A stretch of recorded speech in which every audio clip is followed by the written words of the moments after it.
What's going on, YouTube? It's your boy Cam, ATL, and man, I need to go. What? Okay, first of all, what's up, DFS squad? Shout out to y'all, man.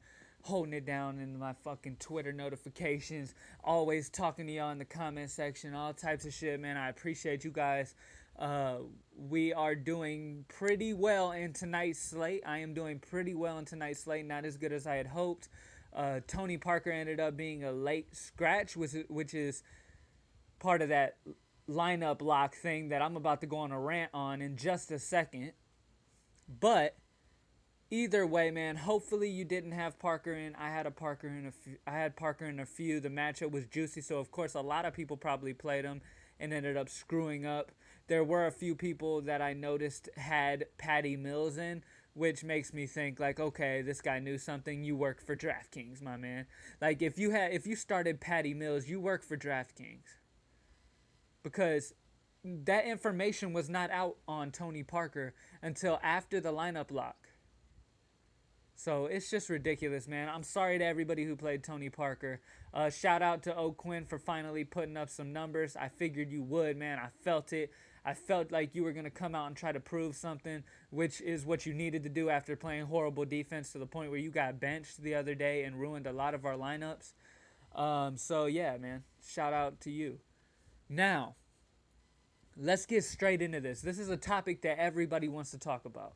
In the DFS community, this is something that we're always trying to understand.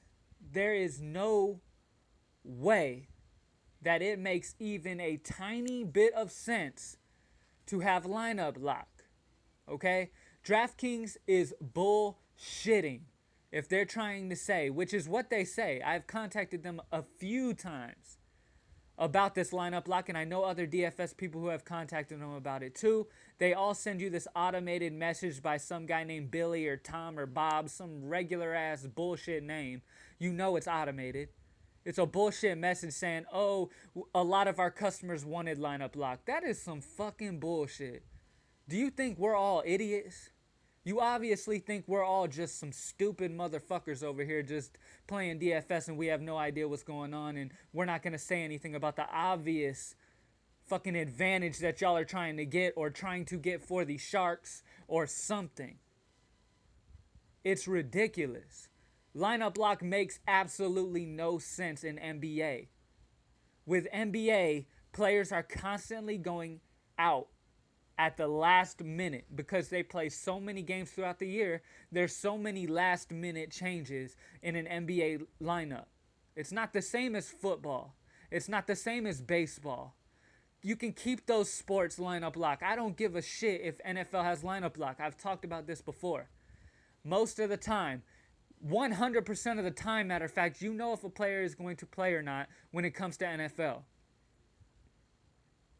But with NBA, literally like it's hard to even set a lineup anymore. Because you can go with people that are great plays, obvious plays, great matchup, great situation, obvious plays. But yet 5 minutes after the lineups have been locked, the information comes out about them not playing. And instead of having it like it used to be where you could go on and actually save yourself and not throw your money down the drain and just hand it over to DraftKings, they changed that.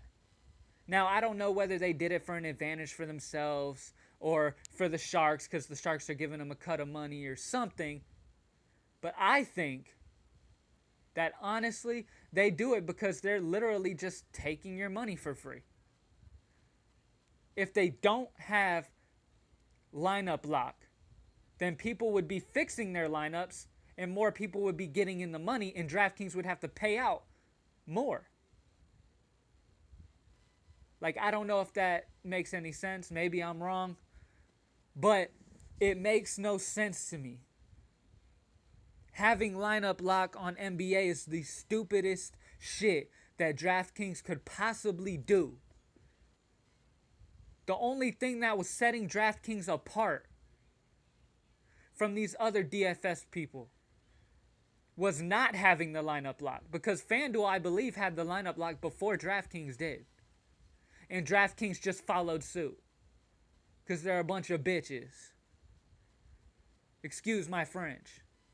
And I hope there's no little babies around you listening to this, because but by now, if you're a normal watcher, you know not to have your little kids in the room when I'm on, because I don't bite my tongue. I tell it how it is. I'm not worried about shit, okay? I'm going to tell you straight up, DraftKings, that it is the dumbest shit in the world to have lineup lock for NBA, and I know 100% that nobody has fucking told you that they want it. Not one person that I know of DFS, and I know a lot of people who play this, along with my 820 subscribers that I have, along with my 750 Twitter followers. Every single person that I've ever came in contact with DFS is fucking pissed off by the lineup lock. Now, what's going to end up happening is people are going to leave DraftKings and go to somebody who, if somebody was to come up with something similar to DraftKings and FanDuel without the lineup lock, DraftKings and FanDuel will lose every single person. Guaranteed. If somebody came out with a fucking app or something where you could do the same thing as DraftKings and FanDuel, except there's no lineup lock, DraftKings and FanDuel would be non-existent within months. Everybody would leave it. Everybody. Now, a lot of people have told me about Yahoo. I don't know if they do lineup lock. This is all dedicated towards DraftKings and FanDuel right now. It's the dumbest shit in the world, and I'm tired of hearing it. I'm tired of getting a message back when I email DraftKings from an automated person named Bill or Bob or Dave or Jim. Some fucking basic ass name. It's ridiculous. And actually have the fucking courtesy to fucking type an email out yourself, instead of sending a goddamn bulk message that you send to everybody. Not one person I've ever met, not one fucking person who plays DFS would tell you, oh my God, I'm so happy about lineup lock. I've had so many of my people last minute not play, and I'm so happy that I lost all my money and handed it over to DraftKings without even having a fucking chance of winning. Not one fucking person, man. Now I'm about to get into the lineup for tomorrow, man. We've got some good games on. We got a nice large slate. It's going to be a good one. I'm going to go live tomorrow. We can go on about this fucking lineup lock shit. I know a lot of people want to talk about it. A lot of people are pissed off. Everybody's coming to me like, man, I can't. Fuck this shit. Fuck that. Fuck this. DraftKings needs to do something. If y'all want to stay in business and not have another company come out of nowhere and take everybody that y'all have, you got to switch some shit around. There's literally a bunch of fucking people I know that love DFS to death, but are right on the edge of quitting and not playing anymore because of lineup lock. It's fucking aggravating. You spend hours coming up with a perfect lineup. Just for 5 minutes after the lineup is locked, that person's out. And all of that hard work and all that time and energy you spent is flushed down the toilet, along with the money for your buy-ins. It's bullshit, man, and if nobody else is going to speak about it, I'll be the voice about it. DFS Squad knows I don't fucking bite my tongue, and I'm going to go at their throat with this shit. I've done everything I can do. I've emailed them several times. I get the same response from Bill and Dave, like I told you guys. The damn basic-ass automated message I get every time saying, we have had a bunch of our customers come to us requesting lineup lock, so we went ahead and did that for them. That's some bullshit. Stop fucking lying. Stop fucking, why you lying? Stop fucking lying to me. Stop lying to me. Anyways, man. Alright, so comment down in the comment sections your feeling about this, man. Hit me up on Twitter, your feelings about it. Let's just fucking talk. It's all good. Let's get this fucking anger. It's made me feel better talking about it, honestly. I'm still fucking pissed off, though. It's nearly impossible to set a great lineup without wondering for ever whether a player's gonna play or not. It's gotten to the point where the only people who win must be stalking the actual players to see how they're feeling that day. Like every day they go to the players in their lineup and they peek in their window and shit to make sure they're feeling okay. It's stupid. It's some dumbass shit, man. Like this video if you say fuck lineup lock. Dislike this video if you love the lineup lock. There better be no goddamn dislikes on this video. they're better. If you love DFS, there better not be one goddamn dislike. So like this video if you say fuck lineup lock. Dislike this video if you love the lineup lock and you don't want it to go anywhere because you're a little soft motherfucker who doesn't want to stand up to the man. And pretty much they didn't even ask people's opinions, honestly, and customers didn't even tell them. That was a decision they made on their own. That's it. If it wasn't for lineup lock, my only job would be playing DFS. I wouldn't need a job. You know how many times I've almost won ridiculous amount of money. Ridiculous amount of money. If my guy wouldn't have fucking been out of the game last minute. Ridiculous. Matter of fact, last night is one of them. Today with Tony Parker is one of them. It's ridiculous, man. And it's a tough situation. I feel for everybody, man. As long as this lineup lock exists, your only hope is to set multiple lineups with different players and hoping that if somebody's out, at least you can make it in some other lineups. That's your only way of doing it right now. So, anyways, that's my rant, man. Once again, like this video if you say fuck lineup lock. Dislike it if you love it. There better be 0 goddamn dislikes. Hit me up on Twitter at FantasyHoudini, HOUDINI. Comment down below questions and concerns, and let's get right into this winning fucking lineup. Now, I'm loving this lineup I'm about to put on here for you guys and I'll explain why I love it so much as I go through the players. Everybody has tremendous upside. It's very balanced. This can go in attorney or cash. I'm very confident in either one. But let's get right into it. As long as nobody ends up fucking getting a cold last minute and sitting, everybody should be good to go, man. So good luck, everybody. I hope everybody does great.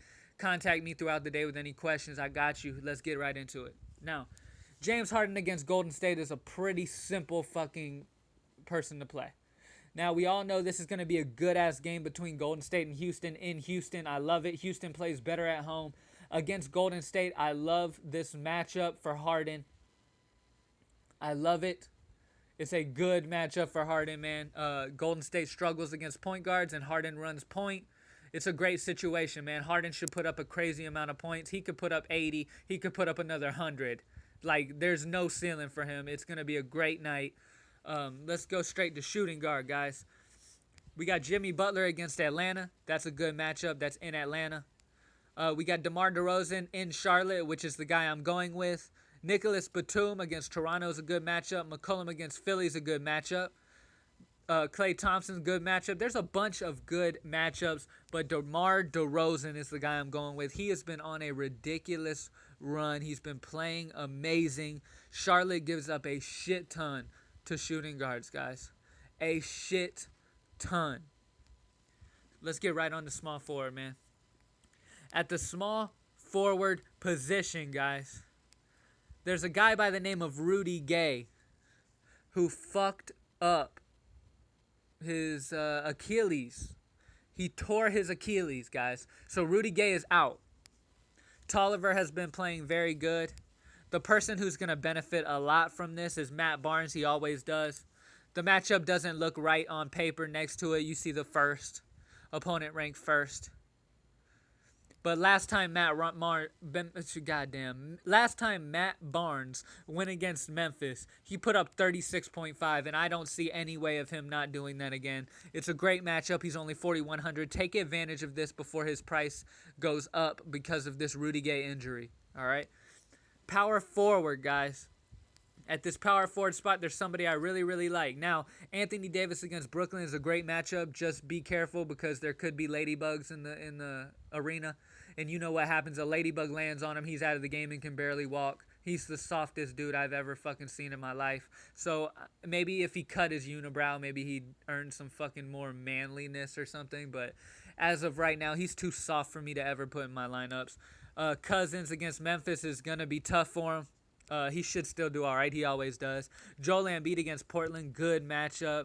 Paul Millsap against Chicago, love it. Jabari Parker against Orlando, great matchup. But the guy I'm going with is Ersan Ilyasova against Portland. Amazing matchup. They're one of the worst matchup for power forwards in the league.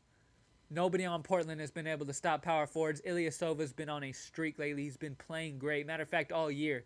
He has been very, very, very, very, very solid. He's easily 35 plus fantasy points tomorrow, and he's at home in Philly. I love it.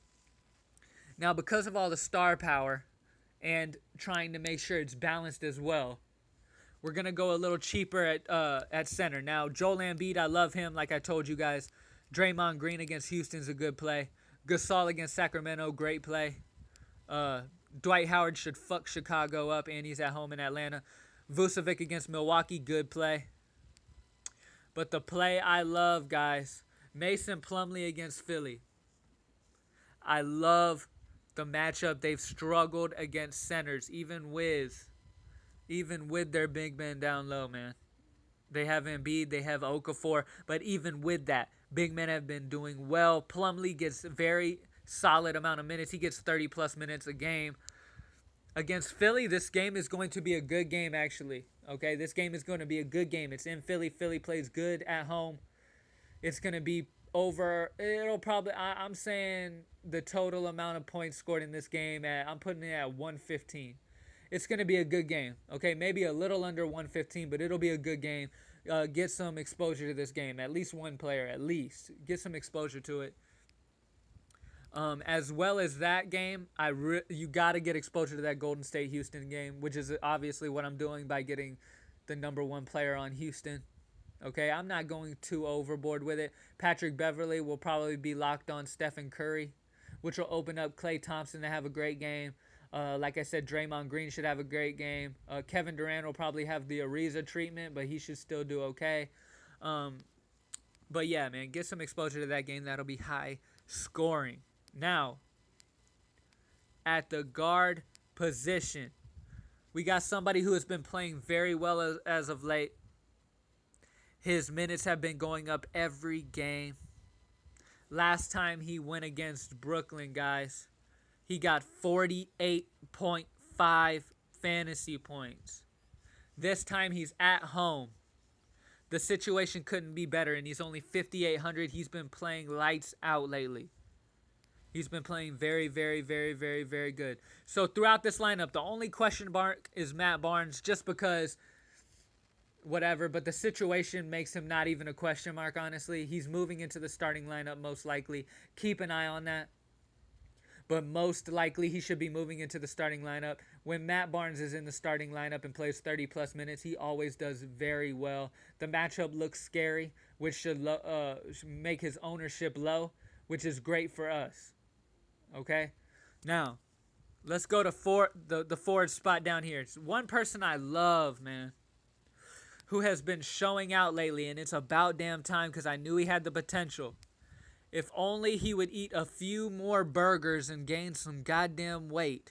He needs to go eat like a 20 steaks, have a bunch of loaded mashed potatoes. He needs to eat tons of fucking dessert and not exercise a bit. He needs to gain some goddamn weight. Brandon Ingram would be amazing. He's a great scorer. He went to a great college where he was taught the right way to play basketball. And he's just a great ball player. I love him. He's tall, lanky. He makes it work, man. He makes it work. He's at home against Indiana, who struggles against the forwards. Ingram is a very, very solid play. All right, Luol Deng is probably still out. Keep an eye on that. But even if he is in, Ingram will still get some good run. Okay. Now at this last spot, guys, most people would just go the top guy available, which is Aminu against Philly. I like the matchup. Good thinking. Zeller against Toronto. Good. Awesome. But here at DFS Squad, we use our brain and we go with people that other people might not consider. And somebody that has been going crazy the last 3 games, he is on a streak. And we want to catch him on this hot streak before he cools off. One part of being successful in DFS is catching somebody when they're on that hot streak and their shooting is working for them. And somebody whose shot is doing nothing but going in lately is Lou Will against the Pacers. Amazing matchup. Who's going to stop him? Monte Ellis? Monte Ellis does not play defense. He's sorry. Okay, honestly, he's sorry. Lou Will will come off of the bench for the Lakers, and he will destroy, and this game will be high scoring. This is a good game to get exposure to, which is why I have Williams and Ingram, because I love that game. Now, here's my lineup. We got $400 left over. I don't need it. I'm way too confident in this lineup, man. I've been setting this for a while. I really, really, really like the potential of this lineup. We got James Harden at home against Golden State in a shootout. Love it. DeMar DeRozan against Charlotte, who gives a shit ton of points to shooting guards, and DeRozan's been on fire. Chalk him in. He's a good play. Matt Barnes, opportunity. Let's do it. Ersan Ilyasova against Portland. They give up the most in the league to power forwards, and Ilyasova's shot is beautiful. Mason Plumlee against Philly. Great matchup. High scoring in Philly. That's the one down part, but Plumlee will play amazing. He gets 30-plus minutes a game. He's got the potential for only 5,200.